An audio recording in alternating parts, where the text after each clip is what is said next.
What's going on, guys? Welcome back to Snowstorm Studios. It's Billy here, and today, guys, we have another Sorc video. This one today, though, guys, is my personal Endgame Sorc. So if you guys have watched my channel before, if you're subscribed, or if you've seen my other Sorc videos, I've made two other ones where they're easy-to-play Sorc builds.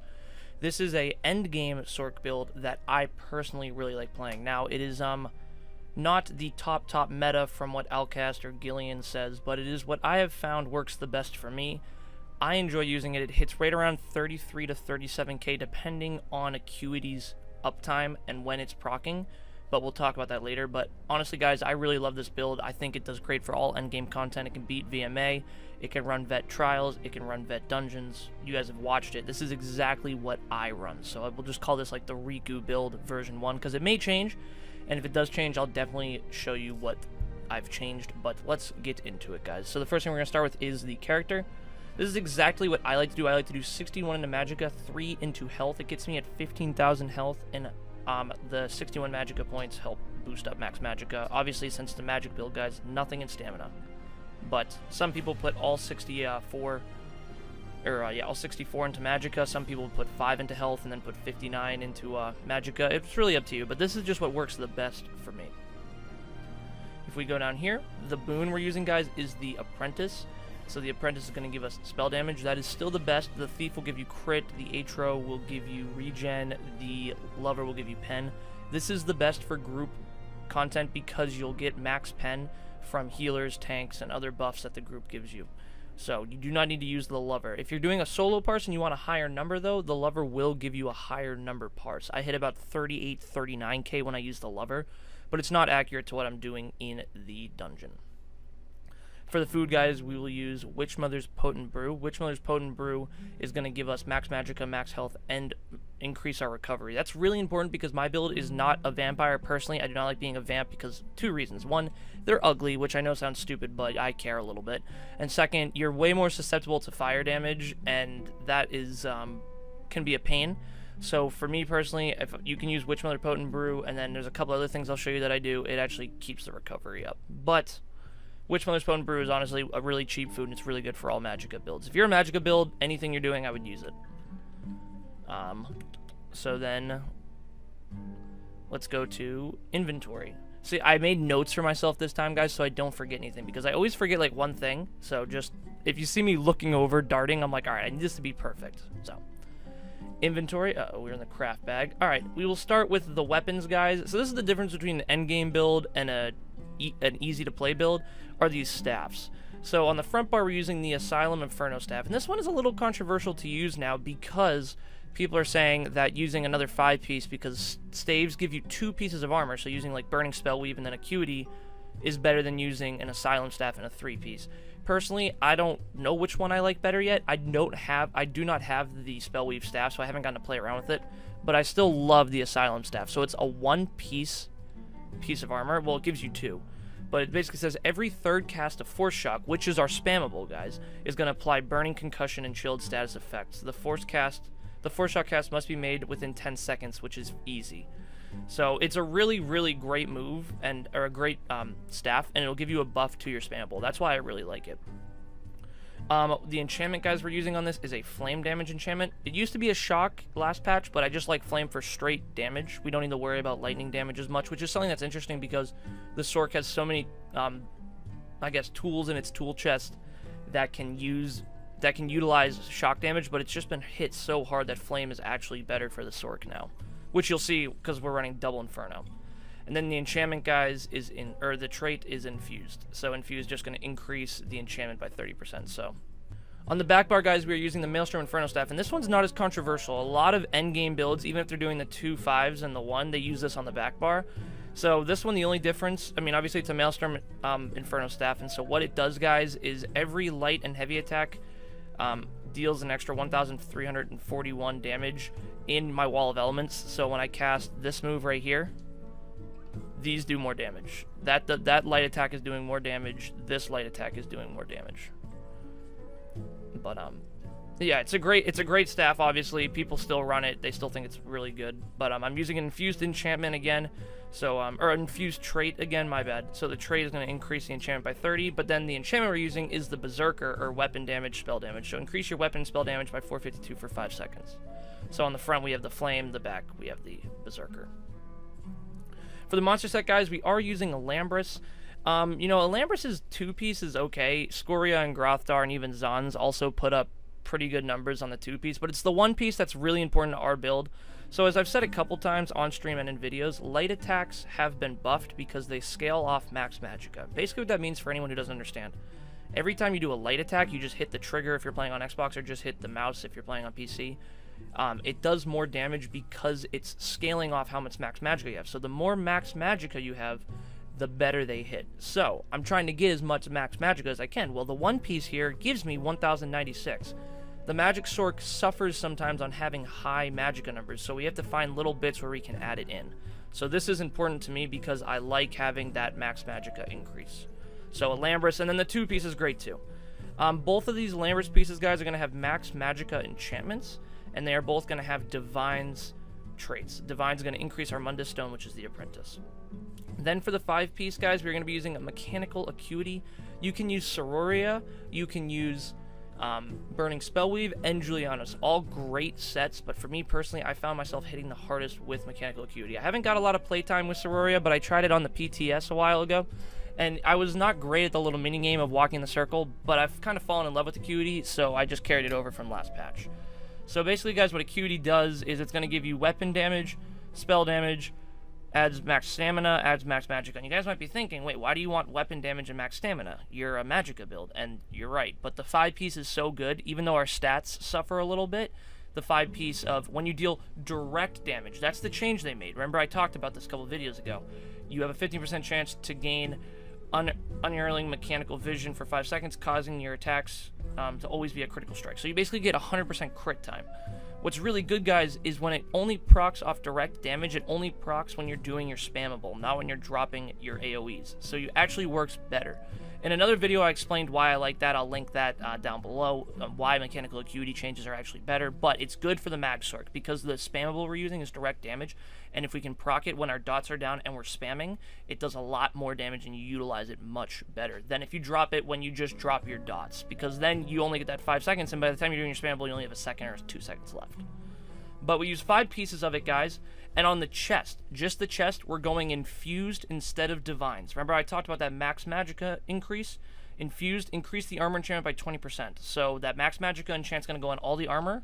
You're going to do divines for everything but the chest, because we just need a little bit more max magicka for that light attack buff, guys. Trust me, that's better than the spell damage. You'd be shocked how much it helps. Then we are going to be using Willpower, guys. Willpower is just a 3-piece set, and people are saying, well, why aren't you running Moondancer? I actually have Blue Moondancer, but I need to gold it out, so I'm working on that. But honestly, Willpower gives you more max magicka, and remember again, the max magicka is important. So it's a 3-piece set, guys, and what we do is we do 14 max magicka, or it gives you 1400 max magicka for 2 and 186 spell damage for 3. So really, really good. Now, with the new enchantments from Jewelry, you can be running Infused, Bloodthirsty, Arcane. We're doing all 3 Arcane, guys, for the reason, you know it, because we want the max magicka. Arcane's going to give us more max magicka, and that's going to help our light attacks. You can try 1 Infused or 1 Bloodthirsty. I've played around with it, and I hit best with 3 Arcane, me personally. And then also in the necklace, guys, we're going to be doing a magicka recovery glyph instead of a magicka or a spell damage increase. And the reason for that, guys, again, we're not a vampire, so let's find little nooks and crannies to help our recovery, because the vamp usually helps with that. Put 1 enchant here. It's not going to hurt you too much, especially when you have 100% crit. It's not a big deal. Let me go through these again, guys, and show you where to get them. So Asylum Inferno Staff you're going to get from Asylum Sanctorum. Asylum is a trial. If you do it on Vet, you have a chance to get the Perfected, which it takes 2 hits, and then you get the status effect, but I only have the normal. Maelstrom you'll get from Maelstrom Arena, guys. Good luck with the pulls. God bless. I'm pretty sure Lambris comes from Crypt of Hearts 1. I could be wrong about that. Mechanical Acuity is a craftable set you can craft in the Clockwork City DLC place. I forget what that's called, but it's that, like, I think it's Clockwork City. And then willpower drops, and usually I just suggest to go buy it in a guild trader because they're not selling for too much.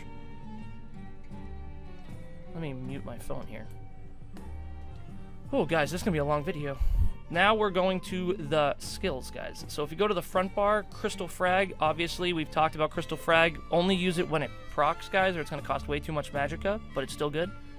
Haunting Curse is a great move because it's a DOT, so you can drop it, then switch and do damage, and then it'll do even more damage without having to use it again. So that's why we use Haunting Curse. You use the other version if you're a pet build, but if you're not a pet build, you use Haunting. It's much better. We're going to use Crushing Shock, guys. This is our spammable. It's Force Shock. Then you can morph it into Crushing Shock or Force Pulse. And Crushing Shock I like better because enemies hit while casting are interrupted or set off balance for 3 seconds. This is really good for group utility, guys. It might not hit as hard in a parse, but it's going to be much better in a dungeon run. Trust me, your group will love you if you can hit high DPS and also use this one instead.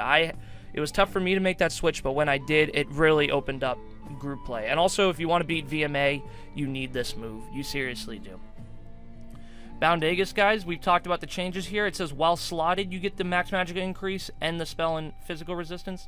So you don't need to turn it on, so I don't have the cool purple eyes anymore, which is really sad.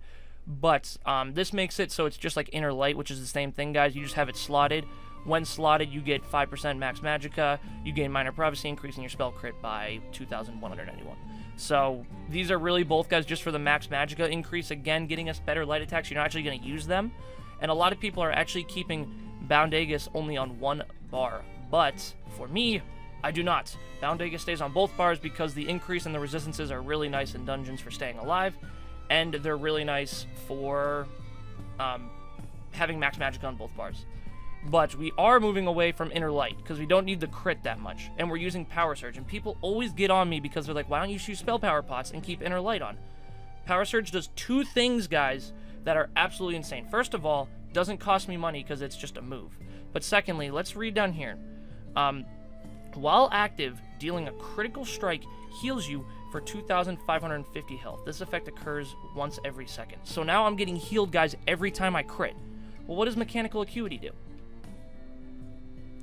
100% crit. So if Mechanical Acuity goes up and I have that move on, my health goes right back. It is insane, guys. It is a great secret heal for the Sorc, and it makes the Sorc really viable, in my opinion.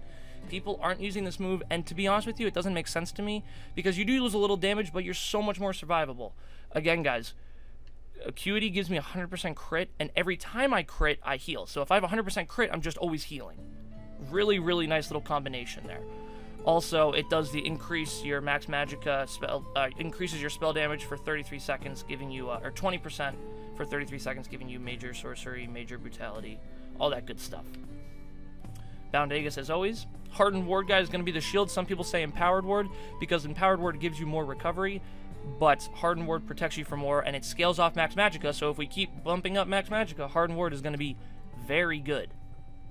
Then, for the AoEs, guys, excuse me, we're going to be using Liquid Lightning, guys. Liquid Lightning is only for Sorcs, so it's always going to be lightning, but it's a great AoE. And also, it gives you the Conduit synergy, which dealing 9,189 shock damage to enemies around them, so tanks can use that after using Alkosh. It's really a great utility move.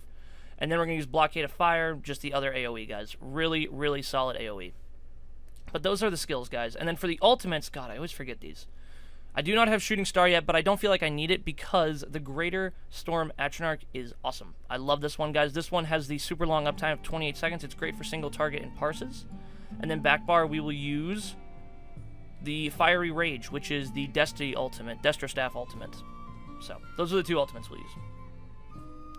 Then finally, guys, we can go into champ points. I'll just run through these quickly. You can do any setup you want. Thaumaturge isn't good. We don't need the off balance as much. We're only doing 52 in here. It will increase damage over time effects, though. We just won't get the Exploiter passive, unless we put 75. We're going to do Staff Expert at 9. Master at Arms at 66, guys. This increases direct damage attacks, again, with the spammable being our direct damage thing. With Acuity proccing up direct damage, it's good to have a lot into this one, into Master at Arms. We'll do 52 in the Elfborn, which will increase your critical damage and critical healing. We'll do 43 into Elemental Expert. This will increase Flame, Shock, and Magic damage. And then we'll do 27 into spell erosion. This will give us more penetration. And you want to make sure you're not overpenning a lot of the time. This is really the important trait. Reduce our block cost, reduce our dodge roll, tumbling, and shadow ward, 56 and 23. And then we do 49 and 51 into tenacity and arcanist. Arcanist will give us more recovery. Again, guys, that recovery is important, so I put a couple extra in there. I know I'm overdoing it, but I still want a little more recovery. And then increase magicka and stamina heavy attacks, so how much we get back. Then we'll do Warlord and Sprinter, 40, 39, or 31 and 40. Warlord reduces break free cost and Sprinter cost of sprinting. Then we'll do 5 in Elemental Defender. We'll do 49, 48, and 49 in Hardy, Elemental Defender, and Thick Skinned. And then we will do 76 in Ironclad and 23 in Spell Shield. And those are all just for protection. And then the last thing, guys, I will talk about is my race. I am a Breton. So with being a Breton, the thing that is most notable is that the High Elf gives you more damage, but the Breton does give you a couple nice things. Increase max magicka. I think the High Elf does that as well, or the Dark Elf, correct me if I'm wrong. Max magicka is always good, guys. That increase helps because we need to have those light attacks hit harder. Spell resistance, guys. So this is good because it being in a dungeon, you're a little more survivable now against spell damage. So, you know, the Breton, where maybe you're not getting as much damage, you are going to be a little more survivable. If you guys noticed in streams, I don't die a whole lot, and my character is very, very survivable. Then, Magicka Mastery. This is going to reduce the cost of a lot of our abilities, which helps with keeping max magicka up. So, guys, that is my build, though. I hope I didn't miss anything. I really don't feel like redoing this. Sometimes that happens. I'll film it, I'll watch it, be like, crap, I missed that one important thing. But this is my end game build, guys. This is what I like to play with when I'm doing dungeons. Like I said, it hits right around 33 to 37k. I'm sorry I don't have a parse for you. If I get one that I like, I will post it. I just don't want to do one on the spot because I get nervous. But I promise you, it does hit well. For the pots I'm just using magicka pots because we don't need the spell power pots for power surge. You don't need it for power surge because power surge will give you what the pots do. Guys, I hope this helped. If you want to try it out, feel free. I love it, and if I make any changes, I will post an update to you. Have a great rest of your day, guys, and I will see you soon. Peace out.